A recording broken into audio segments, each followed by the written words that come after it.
नमस्कार, जोहार। झारखंड का एकमात्र सरकारी न्यूज चैनल क्लीन न्यूज में आपका स्वागत है। समस्या किसान से जुड़ा हो या हो पारा शिक्षकों का मुद्दा, हर खबर पर होगी हमारी पैनी नज़र। सभी खबर सिलेक्टेड और काम की है, तो वीडियो के अंत तक बने रहें। साथ ही आप न्यूज को किस गांव या शहर से देख रहे हैं, हमें कमेंट में जरूर बताइए। आज का लाइक है 100 रखते हैं, उम्मीद है कि आप इसे पूरा करेंगे। और रोजाना पंचायत चुनाव का अपडेट पाने के लिए चैनल को सब्सक्राइब कर बेल आइकन को प्रेस करें। तो चलिए जानते हैं आज का मुख्य समाचार।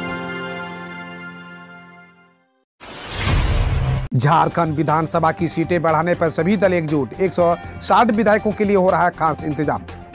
झारखंड विधानसभा के नए भवन में 160 विधायकों के लिए सरकार अत्याधुनिक तकनीकी व्यवस्था का इंतजाम करेगी।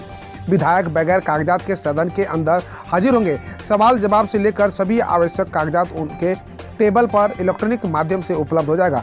उच्च तकनीकी व्यवस्था से लैस सभी सीटें ई विधान की तहत अत्याधुनिक व्यवस्था से सुसज्जित होगी। सरकार के भवन निर्माण विभाग को इसकी जिम्मेदारी मिली है। अभी इनमें सिर्फ 81 निर्वाचित विधायक ही बैठेंगे। शेष 79 विधायक कब आएंगे यह तय नहीं है। विधानसभा की सीटें बढ़ेगी तभी 160 विधायक यहाँ बैठेंगे। सीटें बढ़ाने की राजनीतिक दलों की पुरानी मांग एक बार फिर सिरे चढ़ रही है। सूबे के सभी राजनीतिक दलों ने एक स्वर से विधानसभा की सीटें बढ़ाने की मांग की है। सभी दल इस मुद्दे पर एकजुट हैं। मानहानियों के खिलाफ लंबित केस 3 माह में निपटाएं, हाई कोर्ट का एमपी एमएलए विशेष कोर्ट को निर्देश। झारखंड हाई कोर्ट ने सांसद और विधायकों के खिलाफ एपी एमएलए कोर्ट में लंबित मामलों को जल्द निपटारा करने का निर्देश दिया है। जिन मामलों में गवाही पूरी कर ली गई है और मामला बहस के स्टेज पर है, उन मामलों का निष्पादन 3 माह में करना का निर्देश दिया गया है। अदालत ने धनबाद में वर्ष 1996 के मामले में 23 में से अब तक सिर्फ की गवाही होने जाएगी और सरकार को इस पर गौर करने कहा है। अदालत ने कहा कि यदि गवाहों को कोर्ट में पेश नहीं किया गया तो मामलों की सुनवाई और निष्पादन जल्द नहीं हो पाएगा। झारखंड में बेकाबू हुआ कोरोना, महज 5 दिनों में 4 गुना बढ़ा केस, मरीजों की संख्या 10,000 पार। झारखंड में कोरोना संक्रमित मरीजों की संख्या बढ़कर 10,990 हो गई है। बुधवार को 3,000 से ज्यादा नए मरीज मिले।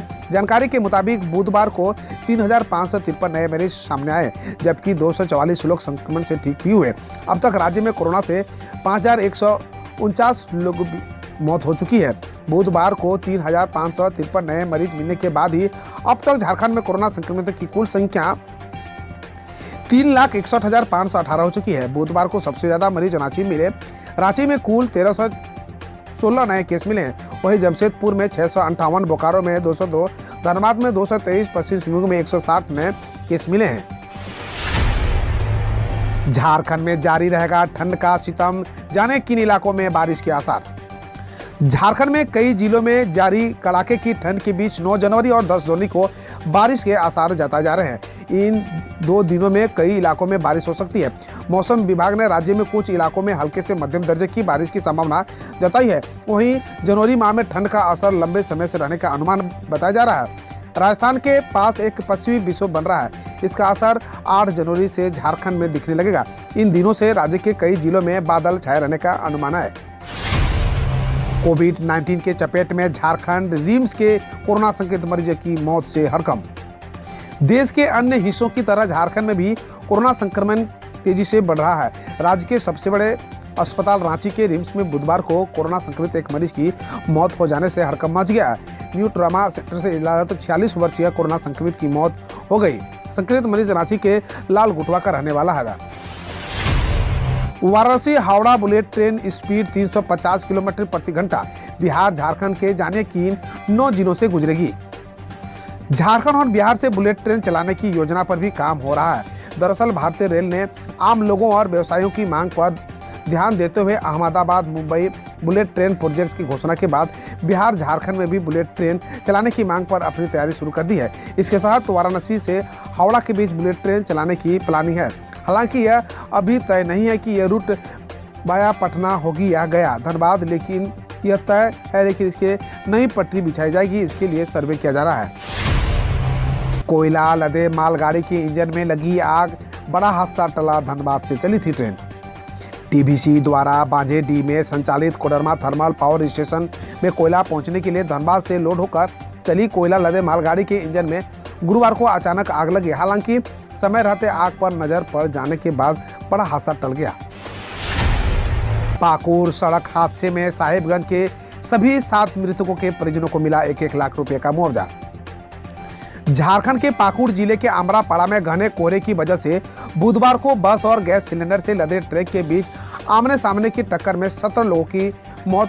मामले में साहिबगंज के 7 मृतकों के परिजनों को कल गुरुवार को 1-1 लाख रुपए मुआवजा दिया गया। ग्रामीण विकास मंत्री आलमगीर आलम समेत अन्य प्रतिनिधियों ने मृतकों के आश्रितों को मुआवजा राशि दी।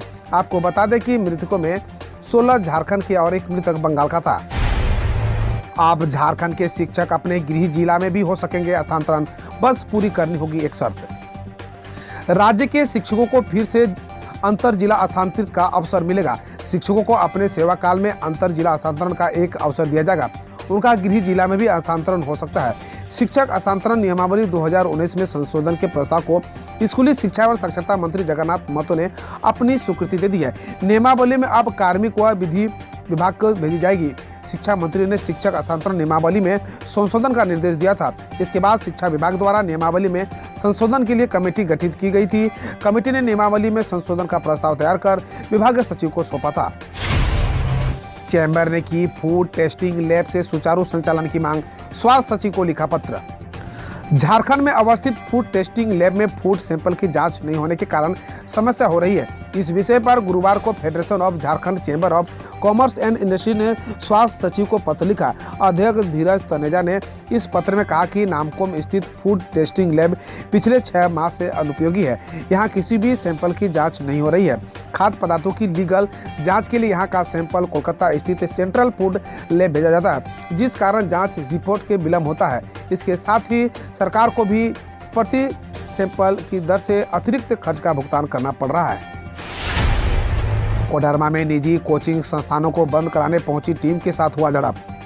कोविड-19 के पाबंदियों के बावजूद झुमरी तिलैया शहर में धड़ल्ले से चल रहे निजी कोचिंग संस्थाओं को बंद कराने पहुंची टीम को गुरुवार को कोचिंग संचालकों का विरोध का सामना करना पड़ा।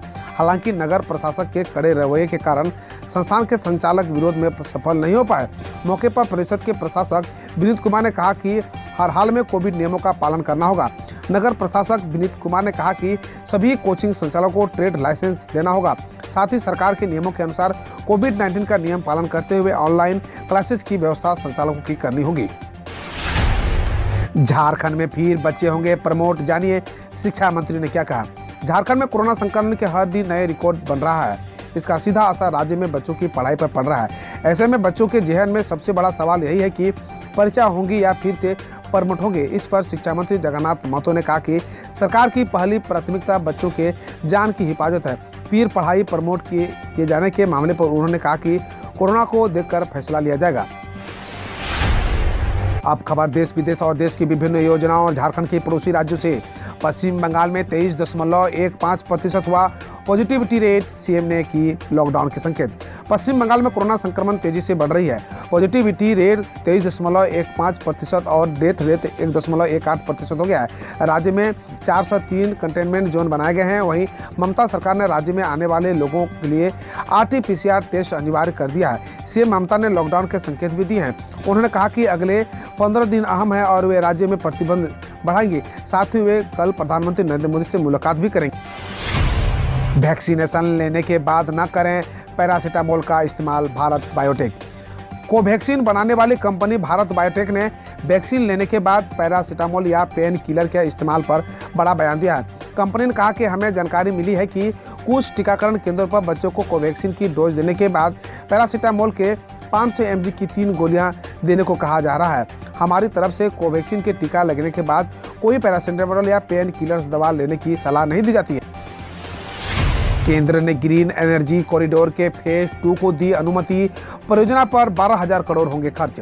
केंद्रीय मंत्री अनुराग ठाकुर ने गुरुवार को बताया कि प्रधानमंत्री नरेंद्र मोदी की अध्यक्षता में हुई केंद्रीय कैबिनेट की बैठक में ग्रीन एनर्जी कॉरिडोर के फेज 2 की मंजूरी दे दी गई है। उन्होंने आगे बताया कि इस परियोजना पर करीब 12,000 करोड़ खर्च होंगे। बकौल ठाकुर, फेज 2 में अंतर्गत 10,750 सर्किट किलोमीटर ट्रांसमिशन लाइन का निर्माण होगा। भड़काऊ भाषण मामले में पुणे पुलिस ने कालीचरण महाराज को 1 दिन की हिरासत में लिया। पुणे पुलिस ने बताया कि कालीचरण महाराज को महाराष्ट्र में दर्ज एक भड़काऊ भाषण केस में बुधवार को एक दिन की हिरासत में लिया गया है। एक पुलिस अधिकारी ने कहा, हमने छत्तीसगढ़ पुलिस के कालीचरण की हिरासत ली है। गौरतलब है कि कालीचरण महाराज को महात्मा गांधी पर आपत्तिजनक टिप्पणी करने के मामले में छत्तीसगढ़ पुलिस ने गिरफ्तार किया था। एमपी के सीएम शिवराज ने सुरक्षा चूक के बाद पीएम मोदी की लंबी उम्र के लिए की प्रार्थना। प्रधानमंत्री नरेंद्र मोदी के काफिले में हुई सुरक्षा चूक के एक दिन बाद मध्य प्रदेश के मुख्यमंत्री शिवराज सिंह चौहान ने गुरुवार को भोपाल के गुफा मंदिर में उनके लंबे जीवन और कल्याण के लिए प्रार्थना की। इस दौरान उन्होंने महामृत्युंजय मंत्र का जाप किया। प्रधानमंत्री की सुरक्षा के लिए राज्य के अन्य बड़े मंदिरों में भी प्रार्थना की गई। इटली से आई चार्टर फ्लाइट के 125 यात्री अमृतसर में मिले कोविड-19 से संक्रमित। अमृतसर एयरपोर्ट के निदेशक बी.के. शेठ ने गुरुवार को बताया कि इटली से आई इंटरनेशनल चार्टर फ्लाइट के 125 यात्री आगमन के बाद कोविड-19 से संक्रमित मिले हैं। बकौल सेठ फ्लाइट में कुल 179 यात्री सवार थे। गौरतलब है कि देश में गुरुवार को ओमिक्रॉन के मामले में सर्वाधिक दैनिक वृद्धि के बीच कोविड-19 के 90,928 नए दैनिक मामले रिपोर्ट हुए हैं। जम्मू कश्मीर में वैष्णो देवी की यात्रा और हेलीकॉप्टर सेवा दोबारा शुरू हुई। खराब मौसम के चलते स्थगित हुई वैष्णो देवी यात्रा और हेलीकॉप्टर सेवा गुरुवार सुबह को दोबारा शुरू हो गई। बकौल श्री माता वैष्णो देवी श्राइन बोर्ड बुधवार को 18,000 श्रद्धालुओं ने माता दर्शन के लिए थे। गौरतलब है कि भारत मौसम विज्ञान विभाग ने सक्रिय पश्चिम विक्षोभ के चलते जम्मू कश्मीर में कल से भारी बारिश और बर्फबारी की आशंका जताई थी। प्रधानमंत्री की सुरक्षा में चूक का मामला सुप्रीम कोर्ट पहुंचा। आज होगी सुनवाई। पंजाब में प्रधानमंत्री नरेंद्र मोदी की सुरक्षा में हुई कथित चूक के मामले सुप्रीम कोर्ट में एक जनहित याचिका दायर की गई है। याचिका दायर करने वाले अधिवक्ता मनिंदर सिंह ने कोर्ट से कहा कि इस मामले में पंजाब के मुख्य सचिव और डीजीपी को निलंबित किया जाना चाहिए। कोर्ट शुक्रवार को याचिका पर सुनवाई करेगा। हम रोज ऐसे ही न्यूज लाते रहेंगे, तो यदि आपने अभी तक क्लीन न्यूज को सब्सक्राइब नहीं किया है तो पहले फटाफट सब्सक्राइब कर लें, साथ ही बेल आइकन को दबा दें ताकि कोई अपडेट मिस ना हो।